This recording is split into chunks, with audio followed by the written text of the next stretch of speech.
Okay, thanks everyone for being here. This webinar is presented by Behavioral Economics in Action at Rotman and the Behaviorally Informed Organizations Partnership. And although we're meeting virtually, we'd like to acknowledge the land on which the University of Toronto operates. For thousands of years, it has been the traditional land of the Huron-Wendat, the Seneca, and most recently the Mississaugas of the Credit River. Today, this meeting place is still home to many Indigenous people from across Turtle Island, and we're grateful to have the opportunity to work on this land.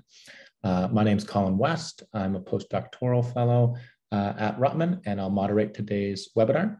We're delighted to have Kate Phillips and Alexander Sairi today. In this webinar, our speakers will give a 30 to 35-minute presentation.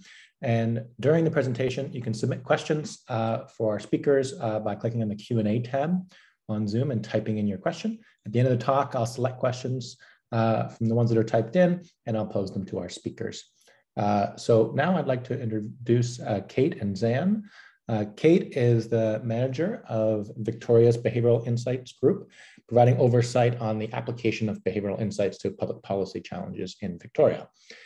Kate has previously worked across state, federal, and territory governments on policy areas ranging from human rights to financial crime. She holds a master's in public policy from the Harvard Kennedy School and degrees in law and science from the Australian National University. And while studying at Harvard, Kate led the Behavioral Insights Group. And Zan is a research fellow at BehaviourWorks Australia. His work seeks to increase the reach and impact of behavioral science on the world's most pressing problems. Zan has worked on multiple research projects with the Australian government and organizations, especially at the nexus of health, technology, and the environment. He co-leads the Climate Adaptation Mission. He completed his Bachelor of Psychological Science and PhD at the University of Queensland, and his thesis investigated intergroup conflict and cooperation. And he's developed and coordinated courses in advanced research methods and philosophy of science and social psychology. So thanks for being here today, Kate and Zan, and take it away. Thanks very much, Colin, and thanks to everyone who has joined us today. I really appreciate you acknowledging the traditional owners and First Nations people that you're joining from.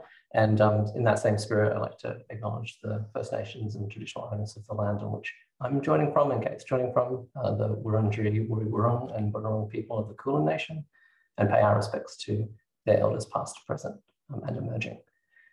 So what we're going to be talking about today is Scale Up, and specifically the Scale Up Toolkit for behavior change, progress, and challenges. Kate and I are sharing this presentation, so I'll take kind of the setup and the problem and set up the ball, and Kate will show what the results are and sort of what we've found so far in our journey to try and understand and improve Scale Up for behavior change practitioners. Before we start telling you why we think you should care about Scale Up, we think it's worthwhile introducing the concept as we understand it, because when we spoke with the behavior science, behavior change practitioners as part of our background research on developing a toolkit, we heard lots of different ways in which people talked about scaling and scale up, scaling deep, scaling out. Sometimes the idea was to increase the reach of a known good intervention, that is to say, to have an intervention affect more people or the whole population from which a trial sample was recruited. Sometimes it's about adapting an intervention that you know works to address a new behavior. And sometimes it's about adapting an intervention that is targeting the same behavior but in a different audience. So the example that we've been using here actually predates COVID. So imagine you have a behavioral intervention where you're trying to encourage people within your state or county or organization to get vaccinated. Well, you might send an SMS reminder to encourage people to show up to their appointment. And you might test that in 1 or 2 cities or 1 or 2 school districts and find it to be effective. Well, according to different sorts of perspectives from the behavioral science practitioners we spoke with, scale up might be, okay, it's worked in a couple of school districts or a couple of council areas. Now can we get it to everyone in the state? That would be increasing reach. Or it might be, okay, well, we've found that an SMS reminder works for sort of young Victorians, 18 to 35-year-olds. What if we went to a different group? How could we scale up, so to speak, the work to work in this new group? Or maybe we thought, okay, well, the SMS reminder works for this population for the behavior of showing up to a vaccination appointment. But what if we thought about a different health behavior, like getting checked for skin cancer? So some of these ideas might already resonate with you. You might be familiar with language around scale up. Those of you who are familiar with the World Health Organization work or other work that's talked about scale up might be recognizing different elements in here. What we sought to do was come up with a kind of minimum definition that was useful for our work. And we've decided to define scale up as deliberate efforts to increase the reach and impact of innovations that have been successfully tested in projects so as to benefit more people. So if that's scale up, then why does it matter? Isn't it just something that is par for the course, part of what it is that we do as good behavioral science researchers and practitioners or consider as important? Well, what we find is that deliberate scale up of behavior change interventions is the exception, not the rule. Sometimes scale up happens in an ad hoc way. Sometimes if an intervention is found to be effective, it will be adopted wholesale across a organization or across a kind of service delivery. But that is really not the typical that we have found in our existing practice. When we look in other fields, something like public health, most effective interventions are not actually adopted at scale. And those that are adopted take 17 years or more to do so. And there's an emerging body of work specifically in the field of behavioral insights or behavior change that have found that there is a significant so-called voltage drop when you compare published behavior change interventions to field behavior change interventions. This figure to the right, I think, helps to contextualize the argument from the perspective of return on investment, thinking about innovation, thinking about the impact that as researchers and practitioners, we'd be really keen for behavior science to have in the world. It's from May and Sidlas' 2017 book, Innovation and Scaling for Impact. It was focused on social enterprises. And the language that was used in the book was really about how a lot of social enterprises get really taken up with this language and this emphasis on innovation. Everything should be about innovation. We should be coming up with new, novel, creative ideas. You'll have heard that. But the frame that they're putting on this is that the innovation is an investment, or if you like, coming up with a new intervention to change behavior, designing or developing a framework to identify what drives behavior, testing an intervention in kind of an expensive field context. That's all an investment of money or resources or political, social capital. And the true impact of that investment is only realized after you have done all of that, and then you have scaled that up to, say, reach more people or adapt that same intervention to a new behavior, something like that. So at the end of the, say, innovation, if we go back to that example of the trial for vaccination, we might have created an effective intervention that we can use to get young Victorians to vaccinate. And so we have sort of a product, if you like, or an intervention. But the true realizing the promise of behavior science comes when you get it out to more people, or you ensure that the effectiveness is maintained or even increased over time. Now, this is not something that we certainly, I'm not saying that we're the ones that have discovered this as a problem. Instead, I would say that there's actually a long history of literature and practice work, especially in global health and international development, that has recognized the importance of scaling up effective solutions. In 2009, and in fact before that, the World Health Organization, along with ExpandNet, published Practical Guidance by Scaling Up Health Service Interventions.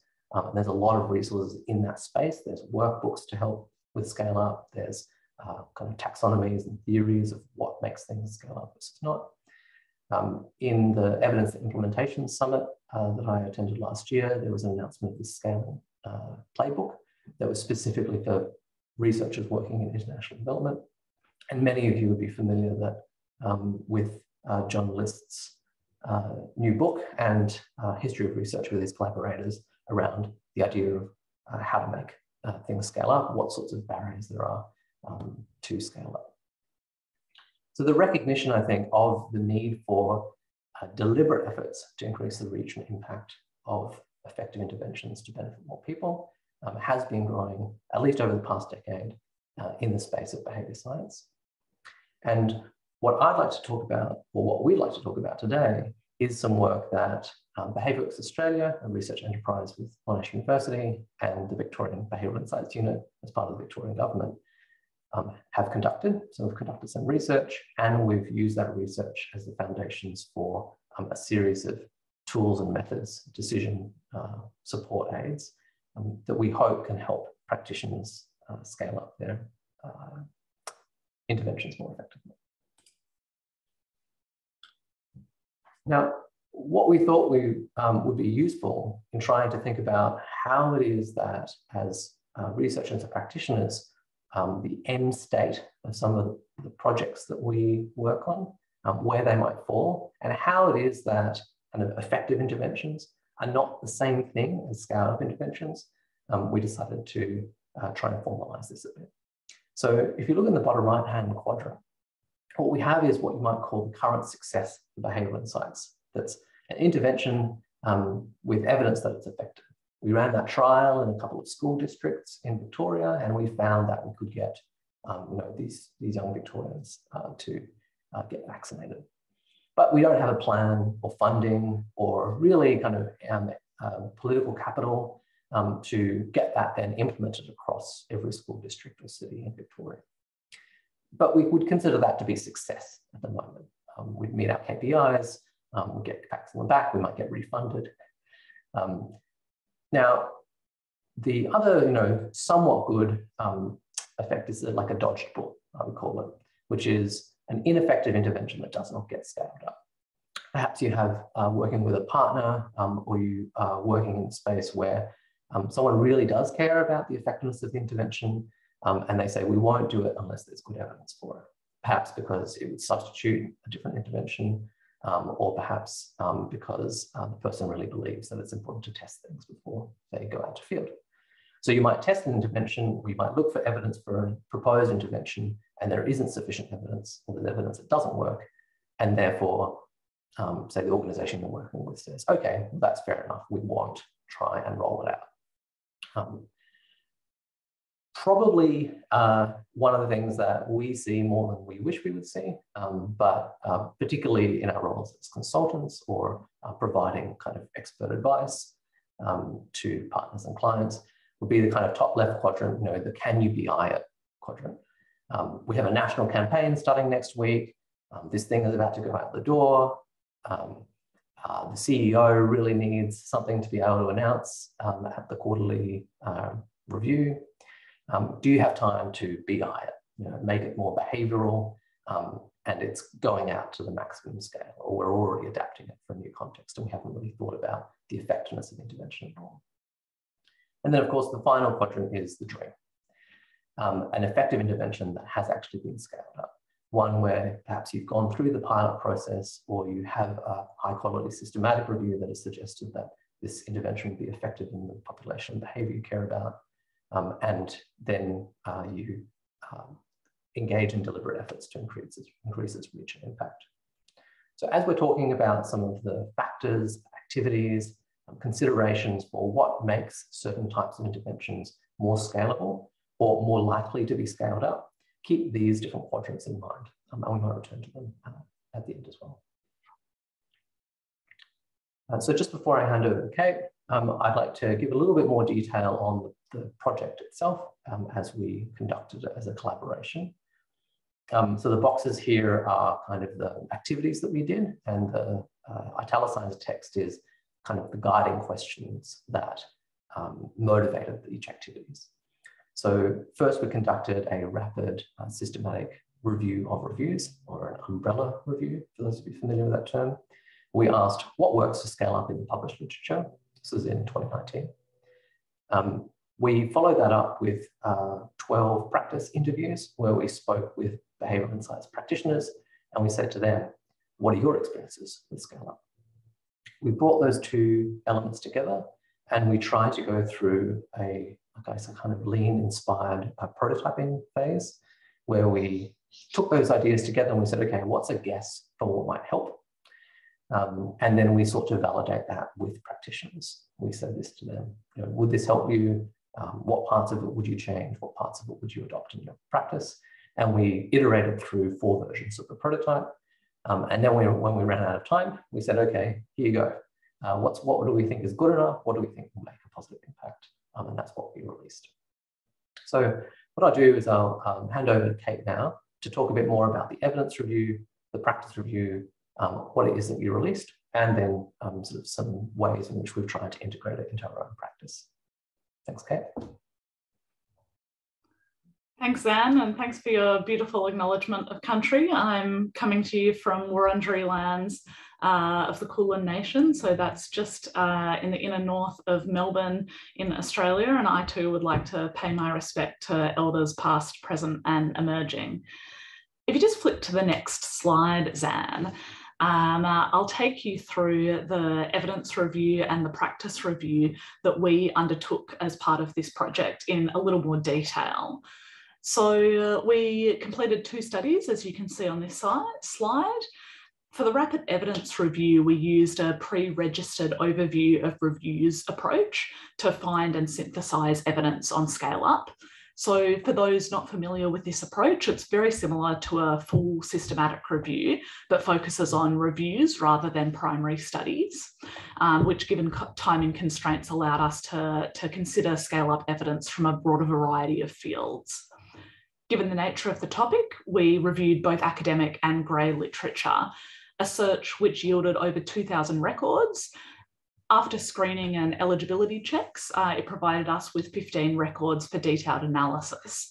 And I think worth mentioning that most of the review's subject matter were education, public health or multi-component interventions. So these were targeting behaviours like medication adherence, diet and food choice, safer sex and physical activity. And I think that also goes to the history of the Scale Up literature that Zan touched on earlier, and that there is a depth of this literature going back many, many years now in the public health field in particular. On the right-hand side of the slide, you'll see the practice review outline. We used purposive sampling for this review based on the experience and/or expertise of participants. Given the variety of actors in the behavioural science field, we intentionally sampled participants from a diversity of organisations. So you can see we've got some central behavioural science units there, some behavioural science practitioners who are embedded in other government departments. So they're departments that might actually be responsible for delivering particular programs or services. And interviewees were based in the UK, in France, in the US and Australia, and their work also extended to other countries, but not globally. I think it's important to note.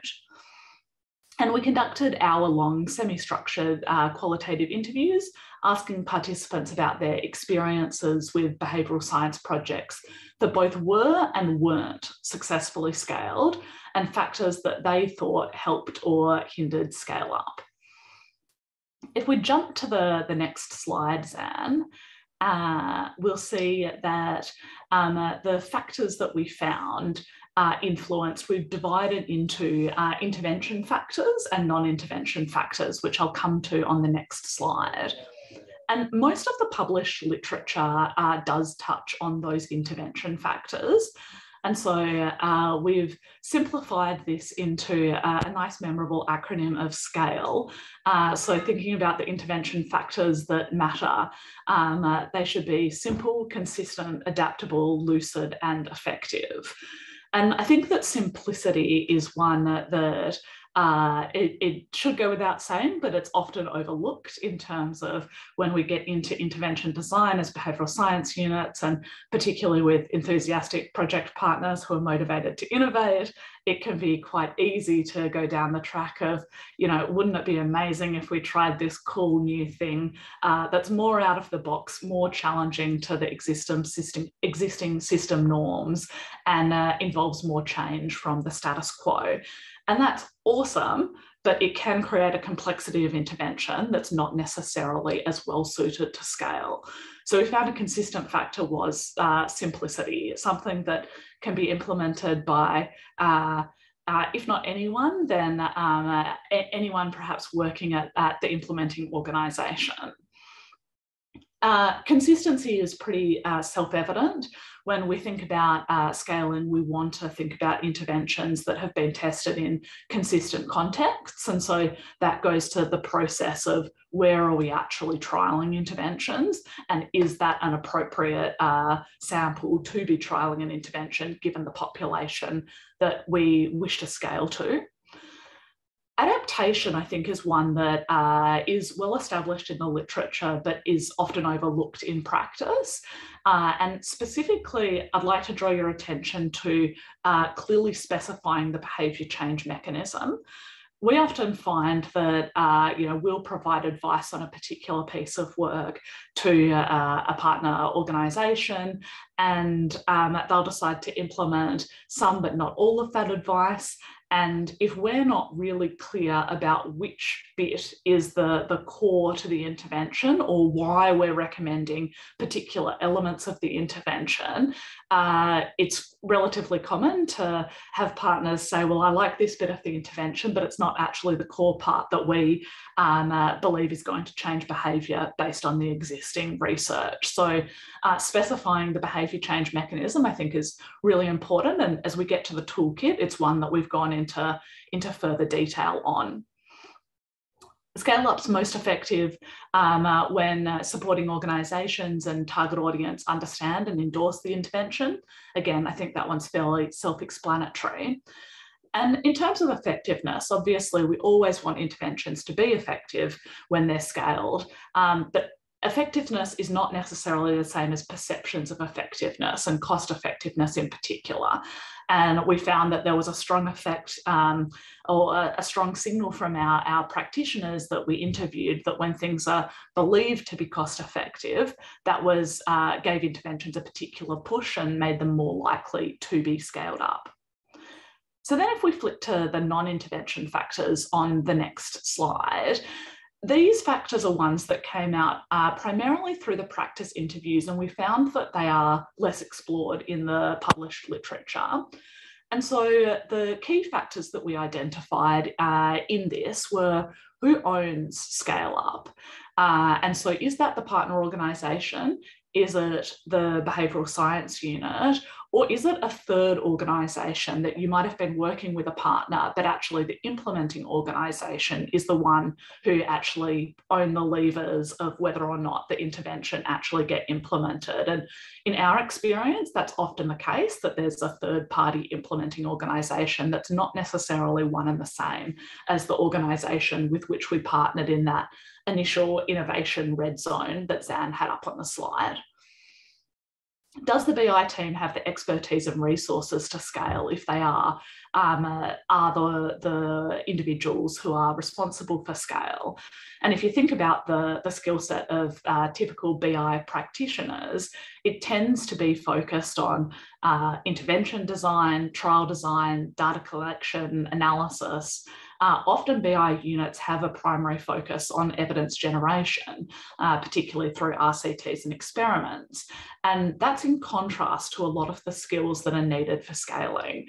So Scale Up requires skills in large project management, liaising with partner organisations, implementation. And I think that it's important to think about both who's best placed to scale, but where the relevant skills and expertise lie. Is the implementing organisation the trial partner? As I touched on before, we find that that's often not the case, and that can introduce additional difficulties when we think about taking an intervention beyond the trial stage. What are the cultural norms in the organisation that we're working with? Some organisations have a strong emphasis on delivering business as usual, and so might be status quo bias to the way we've always done things. Other teams have a focus on what we term, novelty bias, and think about, is this the next silver bullet? And either of those situations can be problematic when we're thinking about scale up, but it's really important to know the organisational norms in order to figure out how to best pitch and approach the scale up process. Is there both senior sponsorship for the intervention and frontline staff ownership of the intervention if they need to deliver it? Similarly, again, at a trial stage, you generally need fewer people on board to actually scale, to scale an intervention at scale, as it were. Whereas you can run a trial with a few committed stakeholders. If you want to implement it across the board, you need some broader support. Decision-making practices differ a lot between organisations, and funding incentives can mean that things either do or don't get scaled. In terms of the wait and see on trial results, this is one that constantly has come back to me, because I think as BI practitioners, we really push, let's test to see what works. We're not just going to give you advice and have you implement it straight away. We want to find out, we want to evaluate to see whether or not something's effective before we commit to implementing it. But that is at odds with scale up, or can be at odds with scale up. And if people want to wait and see the trial results, we can lose the momentum to push something to scale. And so ideally, we'd really like to hit that sweet spot between you've got a committed organisation to scale if it works, but they also appreciate the value of that gate of testing to find out what works first. And finally, the policy environment and timing. There are budget, policy and political cycles which can open and close windows of opportunity, both to scale up, and they can also halt existing progress on established interventions. And so being aware of those, and aware of, at this stage of the political cycle, is the government's appetite going to be to try something new? If you're working with a government partner, this is, or is it going to be establishing wins on the board, is really important in terms of thinking about how and when interventions scale. If you can jump to the next slide, Zan. Thanks. So in the title of this slide, you'll see a web address, scaleuptoolkit.org. I invite you all to go and have a look and check it out, which is the product that we made as part of this project. As Zan mentioned, we have gone with an iterative design. So there's 5 tools that we've developed that we'd love to hear your feedback on, and really keen to take kind of questions and comments at the end of this in terms of your successes and failures with Scale Up. And yeah, we'd really appreciate your feedback. I think that this toolkit as a whole is only useful when used. And so really keen to understand which of these tools you've tried out using, what was difficult to use and why, so that we can think about how do we further iterate it to make it more useful. So after the presentation, or concurrently, given that we're online if you like, invite you all to go visit scaleuptoolkit.org and provide us with some feedback on what you think. From our end, if we jump to the next slide, Zan, we've been thinking about how do we incorporate the scaling toolkit into our current project life cycle. So you'll see along the bottom a pretty typical project life cycle in behavioural science. So whether you are familiar with the behavioural insights team's tests framework or other project methodology frameworks, it goes from scoping through planning, piloting and implementing your intervention. And the 5 tools in the scaling toolkit we've just highlighted up the top here, and it just gives you a very brief overview of what they're each about. And as a team, we in Victoria have been trying to use the tools in the toolkits and think about when and where they're most effectively applied. And I think that one of the things that has struck me and that we can perhaps reflect on a little more at the end is the fact that you need to consider scaling right at the beginning. And picking a scalable intervention, one of the toolkits that we've developed, needs to be thought about right back at the planning stage before you've even settled on an intervention itself. And that's a stage that's sooner than we would often, as a team at least, think about. I won't speak for the rest of you, but it's not where we would naturally be thinking about scaling. The other key piece that I'd like to draw your attention to in the way that we've adapted the kind of standard BI project methodology to incorporate scaling, is Toolkit 4 in terms of designing optimal interventions. So this TLDR toolkit, also my favourite acronym, has a particular emphasis on decontextualising the evidence that you're seeing. And so I think that in the behavioural science field, particularly for those stakeholders who perceive BI as a bit of a silver bullet, it can be easy for people to look at, oh, hey, they sent this text message in this context. It seems similar to ours. Can we try that too?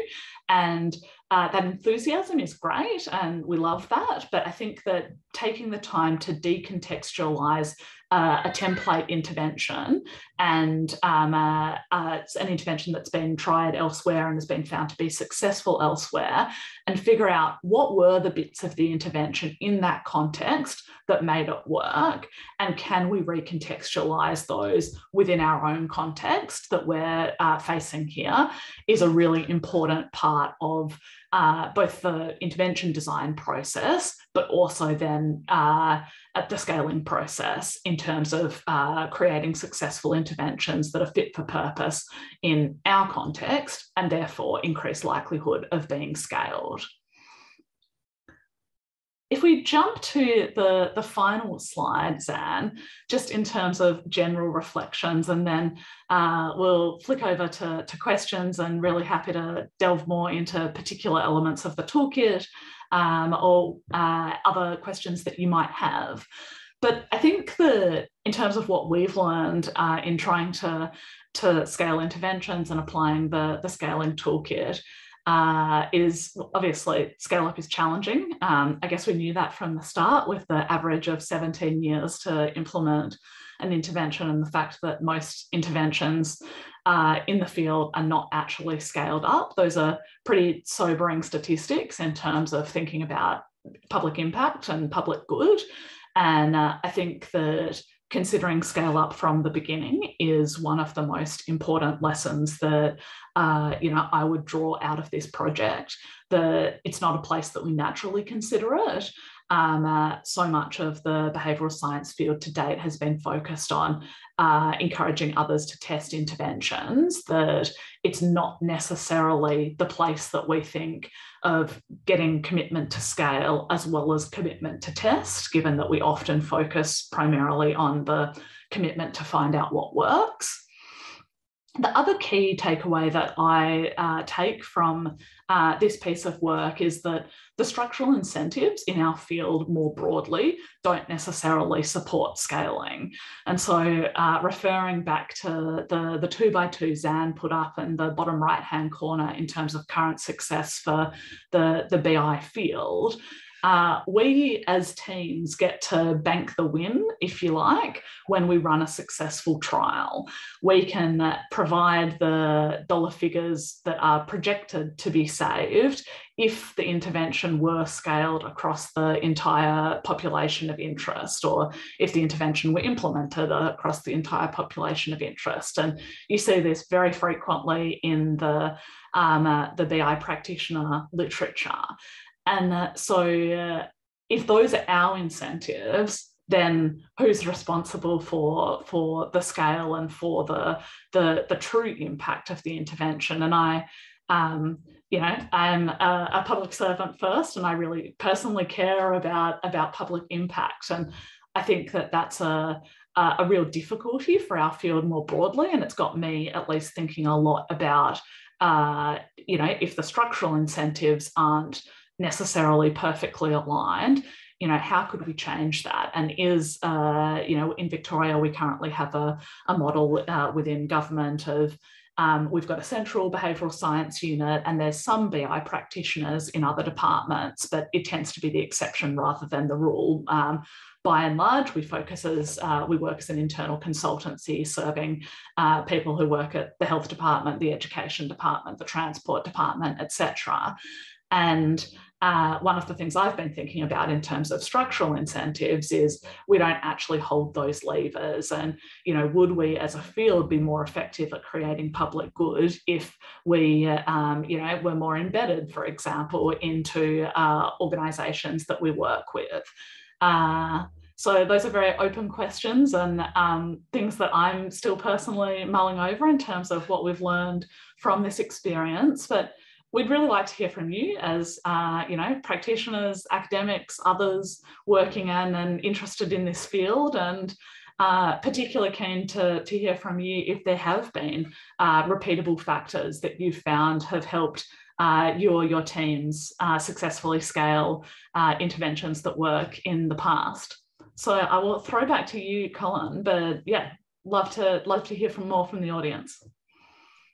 Thanks, Kate and Zen. We've got a question in the Q&A, and please, audience, keep adding to that. But Jessica wanted to ask about, you've got an intervention that you want to scale up, and when you're moving from choosing the intervention to scale up, how do you decide on kind of what additional research might be needed, whether you need to do additional research, and kind of if you're not going to do like a randomized controlled trial, can you do other types of research, admin data or user testing or something? How do you bridge the gap there with additional research, and when do you think it's needed? I'll give this on to you first, Kate, if you like. Sure. Too easy. I think that both parts of those questions are really important. So we're really focused on broad types of evidence and fit for purpose evidence. So matching the evidence that's most suitable to the scenario that we're actually facing. So we as a team also do a lot of user testing, qualitative research, and we're not solely focused on randomized controlled trials. I think in terms of the first bit of the question about when you're picking an intervention to scale, there are some interventions that are much more easily scaled than others. And I think that this is what a lot of the academic literature has focused on, the fact that if you have a one-off decision or you can change a default in a system, these kinds of interventions are one-time changes. And so they're one-time changes either from a system level or from a decision-making point of view from the intervention, from the individual's perspective. So I'm thinking about like Save More Tomorrow, and that pre-commitment to devote part of your future paychecks, future pay increases into your savings or superannuation 401k for those North Americans on the line. So interventions that have either one-time decision-making or can be controlled at an kind of administrative structural level definitely have a greater chance of being scaled because of the simplicity in scaling them as compared with interventions that require say reminders or decisions that have to be made multiple times every time. I think in terms of the piece around what other kind of research you can do, you mentioned administrative data in your question. I think that's always a great wealth of information, and it's something that we always ask for in terms of if that's available. would note with that, you don't necessarily see the full story with administrative data, and so would definitely recommend talking to the people who actually, whether it's enter that data or deliver those services, to get a fuller picture of the context, because sometimes there are other incentives in the system that mean that the administrative data doesn't tell the whole story, although it's a really important part of it. But yeah, so in terms of the kind of broader things that you might do, looking at what's worked elsewhere would definitely recommend. And yeah, interviewing the people, talking to the people who actually both have to deliver the service and receive the service, I couldn't recommend highly enough in terms of getting that real user perspective. Thanks. Yeah, and Dilip had a question about how do you define success in a scale up? Is it about reducing voltage drop, or what other metrics might you use? I think that's a great question, Dilip. Hi, Dilip. I will throw to Zan in a moment, but I think that for me, first and foremost, scale up. I don't know whether this is total success, but I would define preliminary success as scaling an intervention that worked successfully to the whole population from which the sample was drawn. And I know that that's a bit of a cop-out in terms of, that's not very ambitious as a target. And I think that it's a necessary first step to achieve greater impact, and one that we see is often not taken, even when we have a successful RCT on the books. I don't know if Zan wants to add to that / comment on the voltage drop element. Sure. Thanks for the question, Dilip. I think when I think about voltage drop, and this is, it's not the whole story, but the naive perspective of voltage drop is that it's about, say, a decrease in effect size. And the effect size is something like percentage compliance or intensity of the compliance, like how many dollars get spent or something like that. And I think focusing on the aggregate kind of effect size in that way can obscure other considerations around the scalar, whether this is things like, is it truly kind of cost and delivery complexity sustainable for the implementing organization? So successful scale-up would not be something like avoiding voltage drop at the cost of being able to supply the other services that this community health, sexual health organization is trying to supply.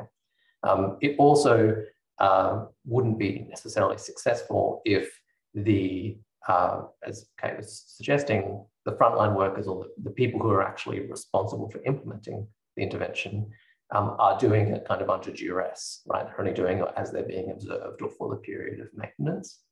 And so when we talk about picking a scalable intervention, we've drawn on various frameworks, particularly from the public health and implementation science space. There's a framework called RE-AIM, which talks about reach, effectiveness, adoption, implementation, and maintenance as different elements that are necessary in order to realize the maximal impact of the intervention that you've tested. And so I like to think about some of those elements in addition to the effect size estimate. Related question from me there is, behavioral scientists are often incentivized to, do something counterintuitive and flashy. But when you're doing a scale up, that's not the goal. The goal is, what works and is it cost effective? So when you think about doing a scale up randomized controlled trial, do you have different control groups? Do you use what about using testing it against boring levers like taxes and subsidies? Do you think of it more of a horse race that, might not be the way an academic approaches it, but when you scale up, horse races might be a good way to think about this. So how do you think about comparing it against more boring traditional approaches to behavior change? So it's a great point. It's something I've thought about a bit, kind of from two different directions. So one is the educational direction.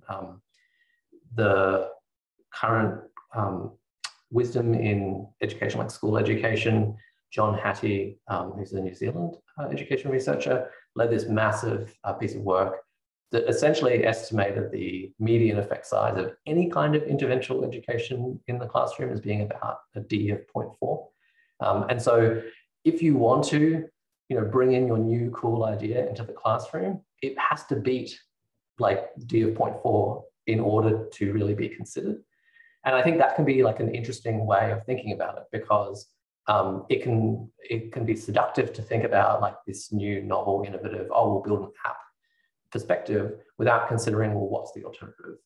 What's kind of the minimally costed or existing service? What's the quality of that service?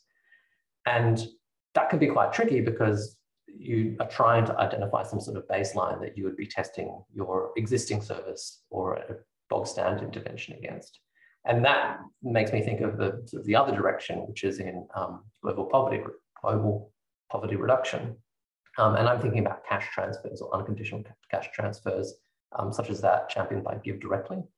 And so in that case, the idea is if you just give money to people instead of buying them services or spending that money to teach these people some sort of skill that you predict is going to be effective, then you at least have the baseline of what if you spend all that money that you otherwise would, shipping t-shirts or something, actually to give it to those people. Whatever intervention you're thinking is going to be fantastic and new and novel, at least has to beat that as a baseline.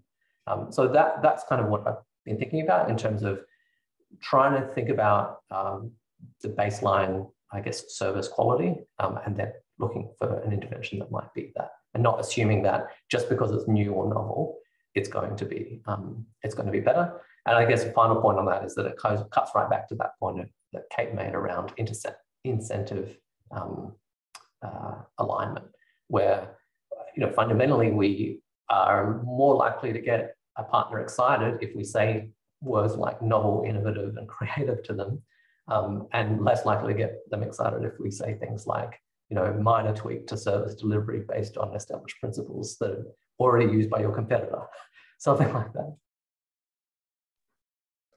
So on that note, you mentioned an effect size baseline, but you might want to think as well about cost benefit analysis there. So how much you trade off an effect size against how costly it is, and government policymakers care a ton about cost benefit analyses, which is maybe something that behavioral scientists, when you're scaling up, ought to do more of. So do you think of cost benefit analyses as a part of the scale up process, as well as just cost effectiveness kind of? So definitely, I'll let Kate kind of speak to this because I think she would have some more insight into, I don't know how much you can share, but like insight into the various methods and perspectives jockeying for position in that. I'd like to just share very briefly a kind of worksheet. This is like a live worksheet that we might do with people, practitioners, on some of these questions. And this is intended to be very, very early, very, very kind of almost off the cuff, almost more think about these considerations rather than just one, like effectiveness. And so your point around cost, I think, is really interesting in here, asking questions like, what's the fixed to variable costs of delivering, some intervention across, I think this is like a household recycling intervention. And so thinking about cost in amongst other elements like effectiveness and adoption, and will this intervention kind of pay for, have like long-term kind of effects. So yeah, Kate, do you have some thoughts about especially cost effectiveness? Yeah, absolutely. And I think it's definitely a relevant factor to consider, both in terms of cost effectiveness and cost benefit analysis. I think in terms of the kind of structural incentives in the system, it can be more difficult to get new money from whoever your central treasury department is if you're working in government in order to save. And so while it's kind of a attractive argument on paper of invest to save, it doesn't necessarily always get up, and partner organisations tend to have more ability to kind of control the funding that they've already received from Central Treasury. And so I think that it is a really important point in terms of thinking about cost-benefit analysis of this intervention as compared with another intervention. But my answer would be both are relevant considerations, and it depends, in part, who you're working with, where you are in the funding cycle in terms of likelihood of being able to get that new investment in order to try something new, as compared with you've got existing money to deliver the intervention, and there's an opportunity cost at diverting any of that money to try doing something differently. And organisations that we've worked with, at least, tend to think about the problem quite differently depending on which one of those worlds that they're in. And so I think both are really important approaches to keep in mind. Kim had a question about ownership, and you had touched on this in your presentation about, you've got behavioral science teams within government. You talked about who owns this as a critical question. From your experience, is the behavioral science team owning it often the best way to go, or do you think it's usually been more effective when somebody else owns it and you guys come in as consultants? So from my perspective, I think definitely we do want partner organisations and implementing organisations to own Scale Up. And we work under this kind of consulting model where we're providing partner organisations with a lot of additional resource to get something done at the trial stage. And so I do think that in an ideal world, it will be partner organisations and implementing organisations owning the Scale Up rather than behavioural science units. And that, the opportunity cost, obviously, for behavioural science units is that they're not working on other, new interventions and designing other trials. But I do think that because of the way at least we work in terms of a consultancy model, that we come to the end of the project period, the intervention period, the trial's wrapped up, the client's got a nice pretty report. We're also withdrawing a lot of resources from that team. And at the same time, we're asking them to do more in terms of the Scale Up. And I think that can be a practical problem that we've often encountered in terms of if we're not continuing to push the Scale Up of an idea and continue to try to support the implementing organisation to scale the intervention, we find it often doesn't get done because people revert to BAU. And so I think that in an ideal world, absolutely, ownership by the implementing organisation. And I think that there's often some practical difficulties that we've encountered with that approach, just because of the confluence of withdrawing resources at the same time that we're asking them to do more. I don't know if, Zan, you have other reflections on that. I think I can concur with you. I suppose that I feel like we say, and in many different contexts or different sorts of talks, we'll hear things like local champions be so important, really important to co-design, get buy-in from the front line. And I think what that sometimes cashes out to is those are things you tick off while you still control kind of the fundamental artifact of, say, the intervention to be scaled. And in some recent work I've seen, again, kind of from the global health international development space, there is a bit of a counter movement that is talking about how most things that get implemented are always going to have some adaptations or some sort of like change made to them at the sort of local level, right? Like me and Kate sit next to each other as we take calls from disadvantaged clients, and we've told to use this new script, we're going to make changes to it, right, in every single phone call that we take. And so a way to try and think about how can you ensure that, say, the magic ingredient of that is maintained in a way that the people who are implementing it day after day feel empowered, that is something that I think is really crucial. And whether it's that, BI practitioners are the right people to do that, I'm not certain, but I do think that we don't yet have the skills as part of our core in order to do that effectively. Another question from Dilip on context here. So, we know that context matters for whether a given intervention is going to work.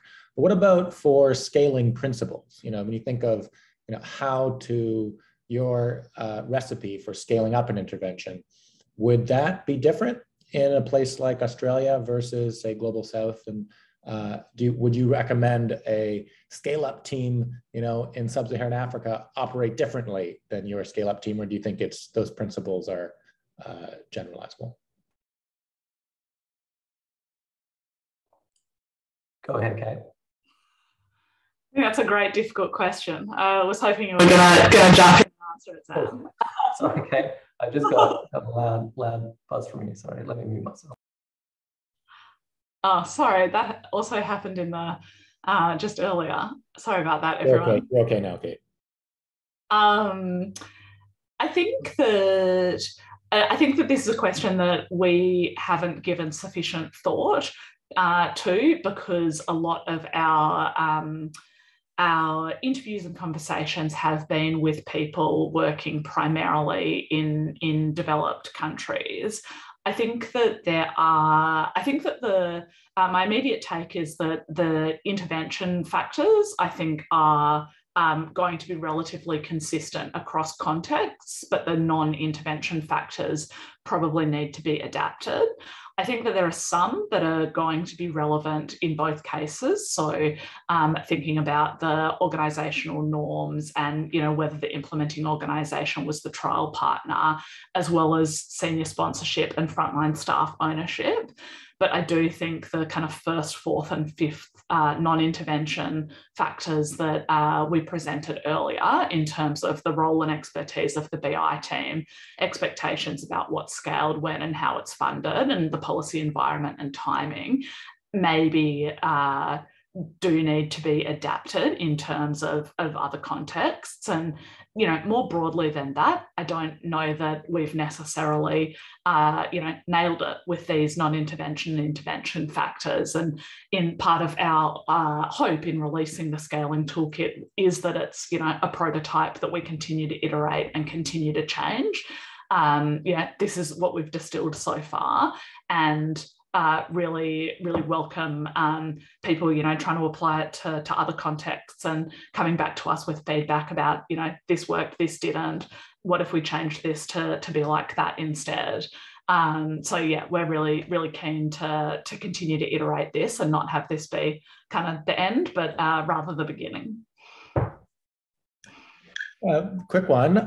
You mentioned starting with this systematic academic literature review, but also looking at non-academic sources. Behavioral economics and behavioral science is still a relatively new field, and there's a whole other world out there of marketing and things like.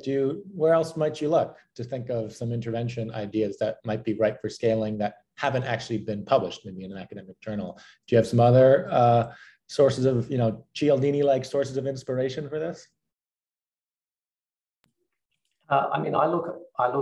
I spend a fair bit of time in the implementation science literature, and there's, really amazing work that's being done in that space. Originally kind of started in the scale up and dissemination of clinical innovations and interventions, and has now spread out into social innovations, welfare innovations, things like that. I think one of the things that can be quite valuable in looking through that lens is that you can pick up on interventions that were designed so that they could be scaled without necessarily thinking about some of the, say, behavioral drivers or frameworks of behavior change that sit behind them. That has changed, especially with, say, work from Susan Mishi and her group with the theoretical domains framework and COMBI. And so they actually publish into and speak in that space a lot. So I think there's a lot of valuable work in implementation science. And then I think that if we are talking about context beyond, wealthy centralized bureaucracies like Australia and the US, we should also be considering the excellent history of work that's been done through the World Health Organization that has been really, focused on global health interventions. And a lot of their work with, say, ExpandNet that has had scale up as the core part of what are their incentives and what they're trying to get done. Well, with that, well, thanks very much, Kate and Zan, for leading today's webinar. For the audience members, a recording is going to be available on our website on the side tab labeled Events and Bear webinar series. Our next webinar is going to be on February 16th. And we're going to hear from Nancy Sin, an assistant professor of psychology at the University of British Columbia. So with that, thanks everybody for attending, and you can exit just by closing your Zoom screen.